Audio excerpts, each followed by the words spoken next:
If you arrive on an active shooter and have information where the shooting is taking place because you hear it, why would you turn your whole body and face a threat area instead of prioritizing getting to the known threat as quickly as possible? This is similar to what you guys teach for active shooting, right? If we're moving to a crisis point, because we got the intel where the hostage is, or we have information where the shooting is taking place because we hear it, we're moving to the threat. If you've been around my content over the last couple of years, you've heard me talk about probabilities, likelihoods, and statistics. You have to reprioritize the things that are going to be the most statistical likelihood of being dangerous to you. You should absolutely consider those when making tactical decisions or developing tactics. If you want to apply likelihoods into your tactical decision making, then you need to know what those likelihoods are. What are the odds that we know where the shooting is taking place and also need to be so concerned about bypassing uncleared areas that we need to turn our whole body in order to address that area? Between 2000 and 2023, there were 500 active shooter incidents in the United States.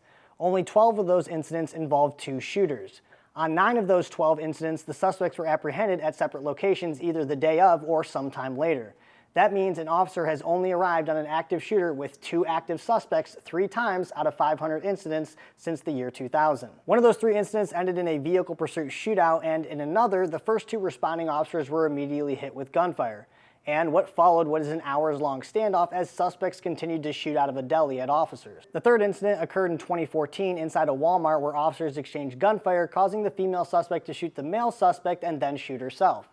That means, according to the FBI, officers have only been inside a structure 1 time since 2000 with 2 active shooters who were still active. It's a statistical improbability that you will hear where the shooting is and also encounter a second shooter on the way there. Before I get into how to move to the threat, which I promise you doesn't look cool and isn't very exciting, I'll cover what we are looking for. Intel isn't the best terminology to use for an active attack because it's very broad. A better terminology for law enforcement is driving force. Driving force indicates both what we are looking for and what we should be doing when we find it. There are many nuances here that will dictate your behavior and your clearing method, and I'll cover all of those in a different video. But for now, I'm just going to stick with gunfire since that example was provided. The number 1 factor is that you actually see the shooter. This is going to be the best driving force that you can have because you're seeing it with your own eyes, so you know it's accurate information.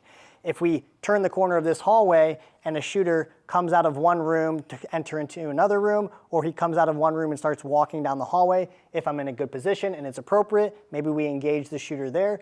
Or at a minimum, we need to start advancing towards the shooter, especially if he just went into another room, and we need to do that very quickly. And when we do that, we're going to be disregarding everything up until we get to the room that we saw the shooter go in. As we enter into the hallway here, if we hear the sound of gunfire, the only thing that we will be able to tell is an approximate distance between us and the shooter.